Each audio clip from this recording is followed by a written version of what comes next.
So just like a z-interval, a t-interval can also calculate a confidence interval when given a dataset.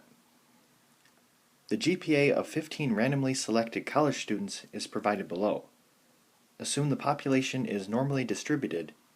Construct a 99% confidence interval for the population mean GPA, and then interpret the results. So because it's normally distributed, we can calculate this even though our sample size is only 15. So C is 0.99. Now let's go to the t-interval.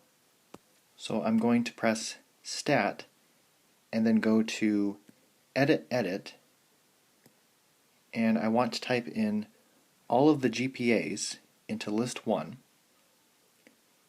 Then I want to quit out and then go back into the Stat menu, this time over to Tests and then down to t-interval. I want to make sure that the input is set to data. My list is L1.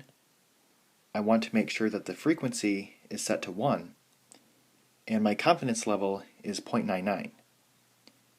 Then press Calculate, and my confidence interval, rounded to 2 places, is 1.52 to 3.05.